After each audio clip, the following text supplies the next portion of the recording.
তরির ডুবানোর কারিগর জামায়াত ইসলামীর আমির ডক্টর শফিকুর না রাজনৈতিক দলের সব হিসেব আসলে উল্টে দিতে পারে এবার জামায়াত ইসলামী।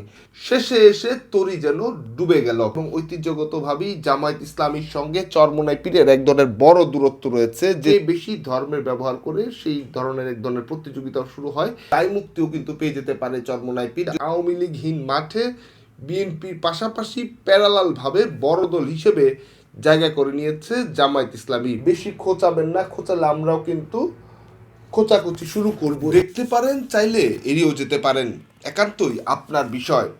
আজকের সাইটকে স্বাগত জানাচ্ছি আমি নিহার সরকার অঙ্কুর।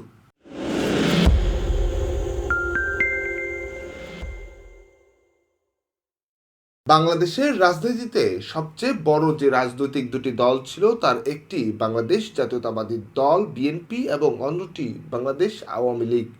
যদিওবা দুটির মধ্যে একটি বর্তমানে নিষিদ্ধ অবস্থায় রয়েছে, তার কার্যক্রম নিষিদ্ধ ঘোষণা করা হয়েছে, সেই সঙ্গে স্থগিত করা হয়েছে নিবন্ধন।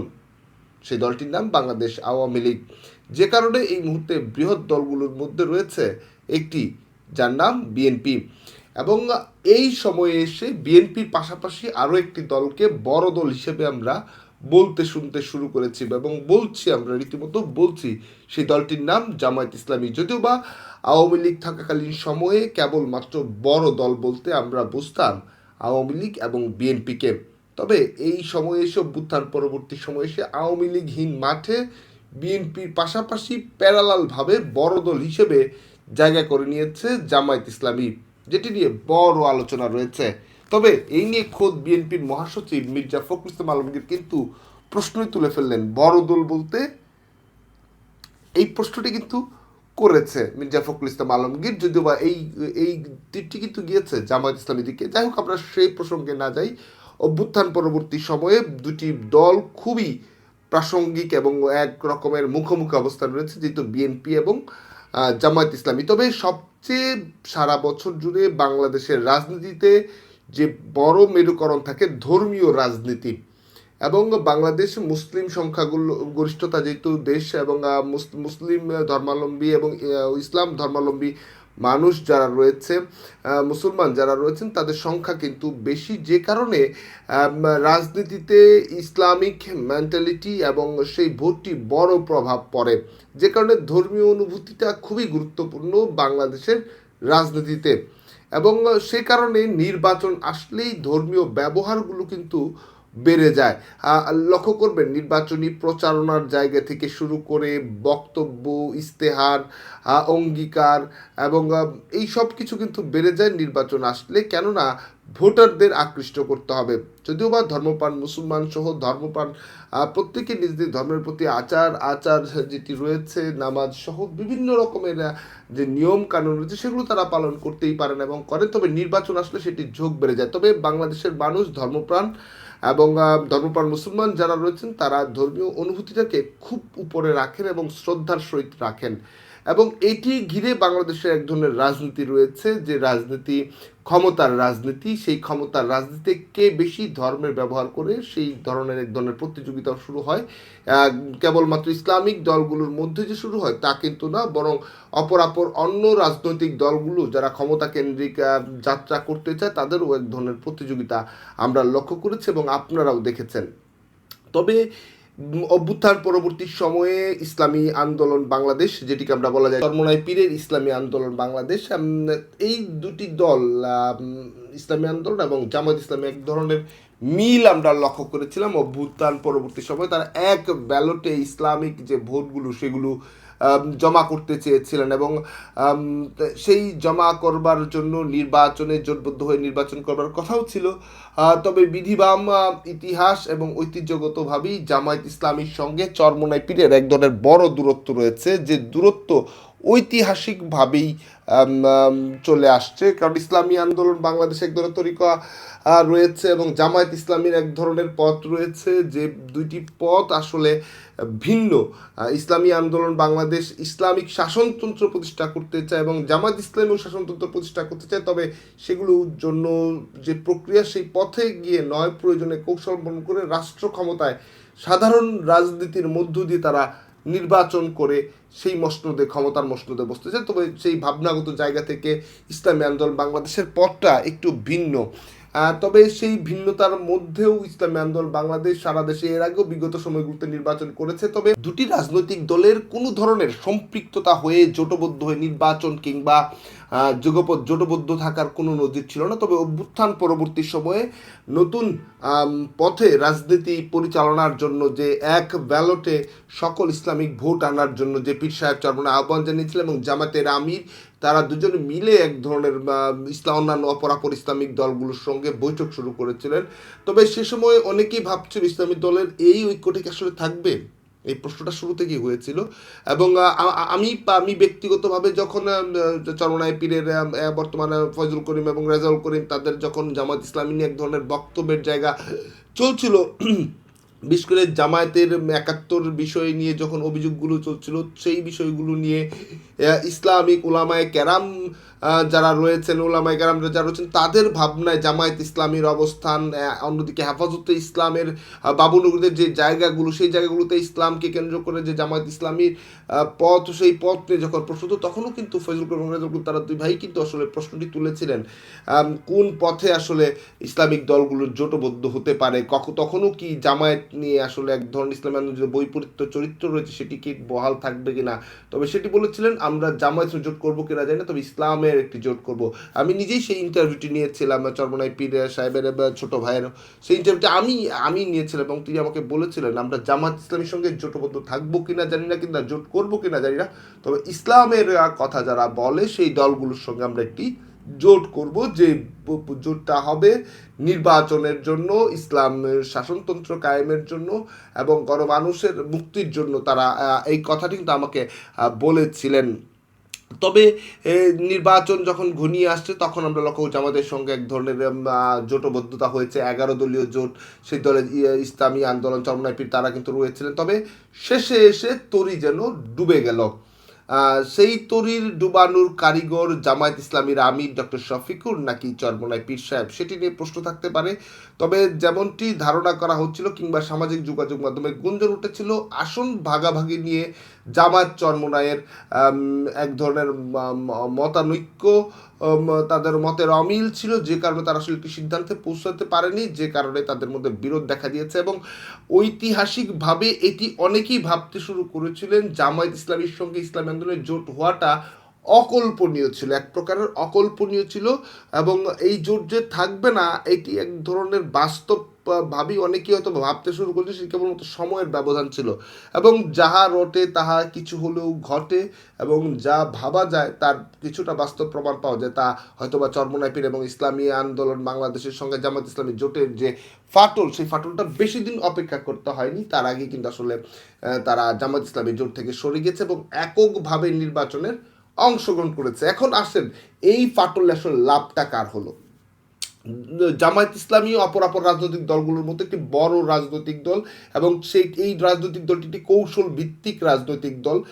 যদিও বা এই দলটি এক ধরনের বড় কর্মী বাহিনী রয়েছে, হ্যাঁ, এক ধরনের বড় কর্মী বাহিনী রয়েছে যেটি রাজনৈতিকভাবে ট্রেন্ড আপ, এবং লক্ষ্য করেন ক্ষমতার প্রশ্নে লড়াই করবার যে কৌশলগুলো তাদের প্রত্যেকটি অংশীদারিত্ব কিন্তু জামায়াত ইসলামীর রয়েছে। বিপরীত ইসলামী আন্দোলন বাংলাদেশ চরমনাই বরিশাল কেন্দ্রিক যে তার পীর বা মাজার এবং সেই কেন্দ্রিক একটি ভক্ত অনুরাগী রয়েছে একটি অঞ্চলে। এছাড়া সারা দেশে কিন্তু সংগঠনটির অল্প অল্প করে কাঠামো রয়েছে, যদিও বা জামায়াত ইসলামীর তুলনায় অপেক্ষাকৃত কম। এবং অঞ্চল ভেদে যদি ধরেন বরিশাল অঞ্চলে চরমনাই পীরের অনুসারী কিংবা তার সমর্থকের সংখ্যা, মুরিদের সংখ্যা কিন্তু অনেক বেশি, যে কোনো একটি অঞ্চলের প্রভাব বলই কিন্তু চরমনাই পীরের রয়েছে। এছাড়া মওদুদিবাদ একটি গুরুত্বপূর্ণ আলোচনার জায়গা রাখে। জামায়াত ইসলামীকে ঘিরে মওদুদিবাদের যে নতুন বয়ান রয়েছে, সেই বয়ানের বাইরে কিন্তু ইসলামী আন্দোলন চরমনাই পীরের যে বক্তব্য, সেই বক্তব্যগুলো কিন্তু তারা দিয়ে আসে, এবং যে কারণে এই কেন্দ্রিক এক ধরনের মত পার্থক্য বিরোধ রয়েছে। যাই হোক, বিরোধ মত পার্থক্যের কথাটি আমরা এড়িয়ে যাই। তবে এই ভাঙনটা কিংবা এই যদি বলা যায় এই জামায়াত ইসলামী এবং চরমনাইয়ের মুখোমুখি অবস্থান আসলে লাভটা কার হলো? লাভটা হলো যদি বলা যায় বিএনপি, কখনো বলা যায় এই লাভটা হলো ইসলামিক দলগুলো বিভক্তির কারণে। কথায় যদি বলা যায় জামাত এবং ইসলামী আন্দোলনের লাভের পরে বিএনপির অনেকটা লাভ হয়েছে, কেননা ইসলামিক যে ভোটগুলো রয়েছে সেই ভোটগুলো জামাত এবং চরমোনাইয়ের মধ্যে একত্রিত হলে এক জায়গায় ভোটগুলো পড়তো, এবং সেই ভোটগুলোর একটা অংশ, এখন বড় অংশ আসলে বিএনপির দিকে ঝুঁকতে পারে। তবে জামায়াতের ভোট জামায়াতকেই দিবে, ঠিক তেমনিভাবে চরমোনাইয়ের ভোট চরমোনাই পাবে। আর রাজনৈতিক দলের সব হিসেব আসলে উল্টে দিতে পারে এবার জামায়াত ইসলামী। কেননা ছাত্র সংসদগুলোর মতো, আমি প্রত্যেকটি পর্বে এই কথাটি বলি, ছাত্র সংসদের মতো নতুন কৌশলে এগোচ্ছে জামায়াত ইসলামী, যে হিসেবে সব কিছু মুখোমুখি, মানে একদম লন্ডভন্ড হয়ে যেতে পারে ভোটের হিসাব নিকাশ। তবে চরমোনাই পীরের সরে যাওয়া এই নির্বাচনকে প্রশ্নবিদ্ধ করে, কিংবা এই জোট থেকে সরে যাওয়ায় অনেকটা ভবিষ্যতের দায় মুক্তিও কিন্তু পেয়ে যেতে পারে চরমোনাই পীর, যদি এই নির্বাচনটি একটি ভালো নির্বাচন হয়। এক ধরনের বয়ান তৈরি হবে। আর যদি নির্বাচনটি খুব বাজে রকমের নির্বাচনের পরিবেশ তৈরি হয় এবং বাজে রকমের সংকট তৈরি হয়, তাহলে সেই সংকটের দায় মুক্তি কিন্তু অগ্রিম নিয়ে নিবে চরমোনাই পীর এবং চরমোনাই পীর এবং ইসলামী আন্দোলন বাংলাদেশ। কেননা এই মুহূর্তে ক্ষমতা কেন্দ্রিক দুটি পক্ষ ধরা হয়। একদিকে জামায়াত ইসলামী, যে অন্তর্বর্তীকালীন সরকারের সময় সবচেয়ে ক্ষমতার ব্যবহার করছে, অন্যদিকে বিএনপি, বড় রাজনৈতিক দল হিসেবে বিএনপিকে বলা হয় তার লোকবল, সেই প্রভাব দেখে এক ধরনের বল তৈরি করার চেষ্টা করছে, এবং নির্বাচনের দিন হয়তো সেই প্রভাবটি পড়বে বলে তারা কিন্তু বিভিন্ন রকমের গুঞ্জন রয়েছে।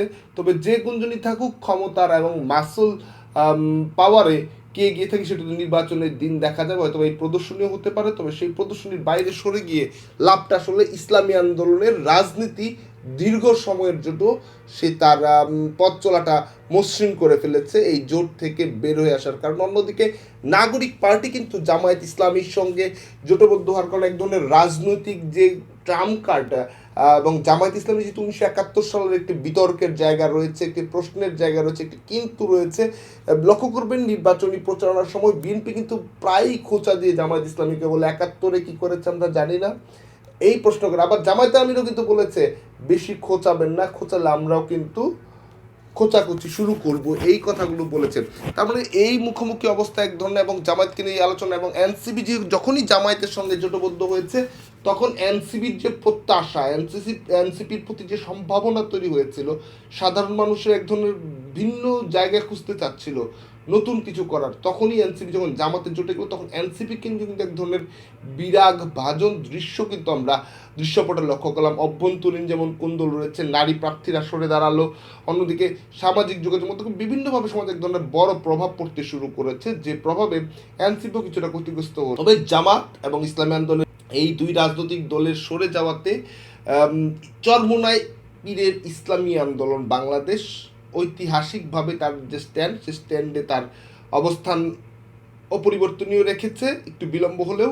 অন্যদিকে এনসিপি সহ যে নতুন করে 11 দলের জোট যেটি হয়েছে, সেটির এক ধরনের ইনব্যালেন্স অবস্থায় পড়তে হবে ইসলামিক যে রাজনৈতিক যে বার্তা, সেই বার্তার প্রশ্নে। কেননা বড় একটি স্টেক হোল্ডার ইসলামী আন্দোলন বাংলাদেশ কিন্তু একটি বড় ইসলামী পলিটিক্সের স্টেক হোল্ডার, সেই স্টেক হোল্ডার কিন্তু সরে দাঁড়িয়েছে।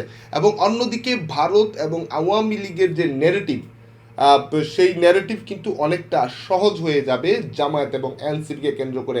কেননা চরমোনাই পীররা সরে যাওয়ার আগে কিন্তু বলেছেন ইসলাম রক্ষার জন্য, ইসলাম আদায়ের জন্য, ইসলামের পথ অনুসরণ করার জন্য যে এক ব্যালটের আহ্বান জানিয়েছিলাম, সেখানে ইসলাম রক্ষা করার সুযোগটা আসলে নেই, যে কারণে তারা সরে এসেছে। এই কারণে তারা বলছে আল্লাহর পথে, ইসলামের পথে হাঁটতে হলে শরিয়া ভিত্তিক আইনের ভিত্তিতে হাঁটতে হবে, এবং শাসনতন্ত্র প্রতিষ্ঠার জন্য তারা সেই যতক্ষণ পর্যন্ত প্রস্তুত ততক্ষণ তাদের লড়াই চলবে, এবং সেই পথেই তারা হাঁটবে।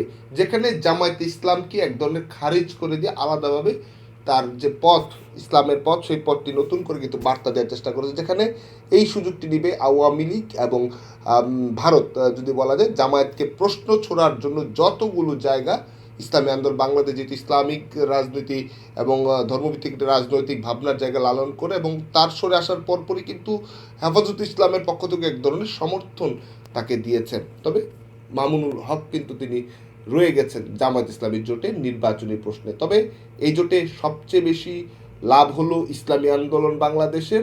হয়তোবা ক্ষমতায় গেলে যে কয়টি আসন পেত জোটবদ্ধ হয়ে, সেটি তারা পাবেন না, কিন্তু ভবিষ্যতের রাজনীতিতে অনেকটাই লাভবান চরমোনাই পীরের ইসলামী আন্দোলন বাংলাদেশ।